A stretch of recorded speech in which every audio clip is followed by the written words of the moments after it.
আমাদের সেনা প্রধানও একটি কথা বলেছেন যে আইন শৃঙ্খলা রক্ষাকারী বাহিনী যখন নিজেরা স্বাধীনভাবে সব কাজ করতে পারবে তখন সেনারা ব্যারাকে ফিরে যাবে। আমরা বিশ্বাস করতে চাই সেনা প্রধানের এই কথাটা সত্যে পরিণত হোক। একেবারে ফিট করা আছে, বিশেষ করে presiding officer, assistant presiding officer এবং পুলিং অফিসার, তাদের তালিকা একেবারে 5 ধাপ 6 ধাপ 7 ধাপ 8 ধাপ 10 ধাপ পর্যন্ত যা আছে সব আওয়ামী লীগের। এখন এইগুলি বাদ দিয়ে আপনি যে নতুন তালিকা করবেন, অর্থাৎ আপনি যে একটা প্যানেল করবেন, এই প্যানেল করাটাই তো একটা কঠিন কাজ। যে 5টি সংস্কারের কথা মাননীয় প্রধান উপদেষ্টা বলেছেন, এই 5টি সংস্কার করতে 3 থেকে 4 মাসের বেশি লাগার কথা নয়, সর্বোচ্চ 6 মাস লাগতে পারে। এটি নিয়ে বিচলিত হওয়ার কোনো কারণ নেই। আপনি লক্ষ্য করেছেন বিচার বিভাগকে এখনো তিনি ট্র্যাকে আনতে পারেননি, এখনো অনেক ময়লা এবং আবর্জনা রয়ে গেছে। এগুলি সরাতে হবে পর্যায়ক্রমে। নতুন বিচারপতি নিয়োগ দেয়া লাগবে, তাদেরকে অতিরিক্ত বিচারপতি হিসেবে তারা প্রশিক্ষণ নেবেন। 1 বছর পরে তারা নিজেরা বেঞ্চে বসবেন, তার আগে তারা অন্য বিচারপতিদের পাশে বেঞ্চে বসবেন। এটা একটা বিষয় আছে, মাথায় রাখতে হবে। আমরা ওনাকে পরামর্শ দিয়েছি যে অল্প কিছুদিন আগে, অর্থাৎ 2, 4, 5 বছরের মধ্যে যে সকল বিচারপতি অবসরে গেছেন তাদের মধ্যে থেকে ন্যায়, নিরপেক্ষ, স্বচ্ছ এবং সাহসী বিচারপতি যারা আছেন তাদেরকে চুক্তিভিত্তিক পুনর্নিয়োগ দেওয়ার জন্য বিচার ব্যবস্থাকে সামলাতে। অ্যাকর্ডিংলি আমরা এটাও বলেছি যে অনেক পুলিশ কর্মকর্তাকে শেখ হাসিনা সরকার তাদের সকল যোগ্যতা থাকা সত্ত্বেও তাদেরকে অন্যায়ভাবে বাধ্যতামূলক অবসর দিয়েছে, চাকরি থেকে বরখাস্ত করেছে, তাদেরকে হেনস্থা করেছে, তাদেরকে ওএসডি করে রেখেছে। এই সকল কর্মকর্তাকে পুনরায় তাদের চেয়ারে বসাতে সে কার্যক্রম অলরেডি শুরু হয়ে গেছে, বেশ কিছু করে ফেলেছেন।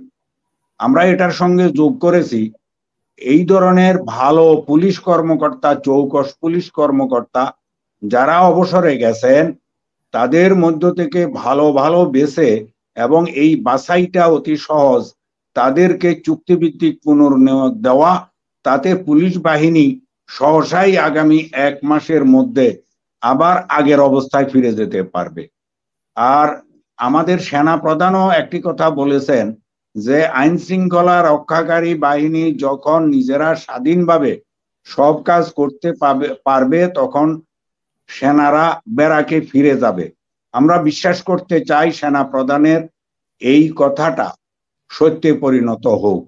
আর অন্যান্য বিষয় যেমন শিক্ষা সংস্কারের বিষয় আছে।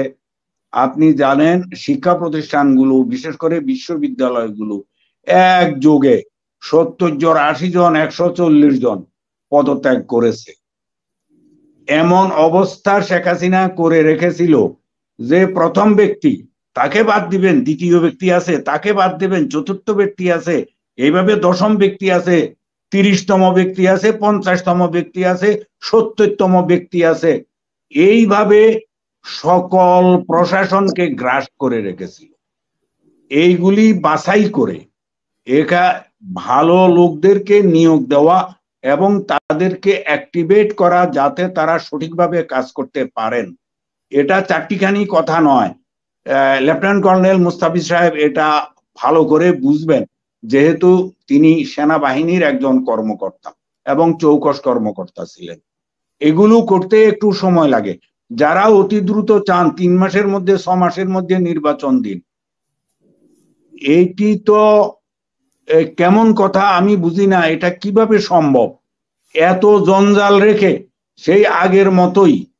আমি যদি নির্বাচনের কথা বলি, নির্বাচনে প্রধান নির্বাচন কমিশনার নির্বাচন কমিশনার বৃন্দ, নির্বাচন কমিশনের সকল কর্মকর্তা, রিটার্নিং কর্মকর্তা, সহকারী রিটার্নিং কর্মকর্তা, প্রিসাইডিং অফিসার, পোলিং অফিসার, এরপরে পুলিশের একেবারে আইজি থেকে শুরু করে কনস্টেবল পর্যন্ত সকলেই ডিউটিতে থাকেন, বিজিবির লোকজনরাও ডিউটিতে থাকেন, সেনাবাহিনীকে কল করলে তারাও ডিউটিতে থাকেন।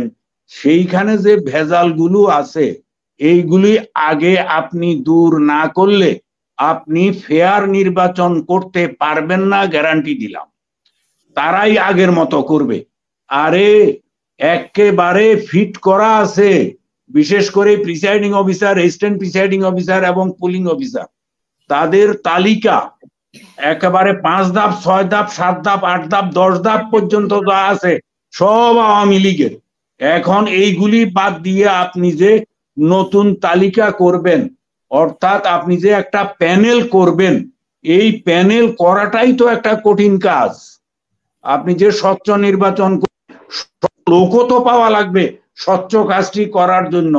অসলোক দিয়ে তো স্বচ্ছ কাজ করা যাবে না, যারা টাকার বিনিময়ে বিক্রি হয়, যে সমস্ত প্রিসাইডিং অফিসার টাকার কাছে বিক্রি হয়, অ্যাসিস্ট্যান্ট প্রিসাইডিং অফিসার টাকার কাছে বিক্রি হয়, পোলিং অফিসার টাকার কাছে বিক্রি হয়, এই ধরনের দুষ্ট লোকজন। আপনি কিছু বলতে চাচ্ছেন নাকি? হ্যাঁ হ্যাঁ, আপনার কাছে একটা প্রশ্ন ছিল, ওই যে যুদ্ধ অপরাধীদের যে বিচার হলো সেই বিষয়ে। এটাতে আমি আসতেছি, এটা বলবো আমি। হ্যাঁ, তো এই প্রশাসনকে সাজাতে, বিচার বিভাগকে সাজাতে, শিক্ষা প্রতিষ্ঠানগুলোকে চালু করতে বেশ কিছু সময় লাগবে। সরকারের আরো যে অর্গান আছে, নির্বাচন কমিশনারটা পরে হাত দিলেই হবে, এইটা সাজানো যাবে, 1-1.5 মাসের মধ্যে এটা হয়ে যাবে।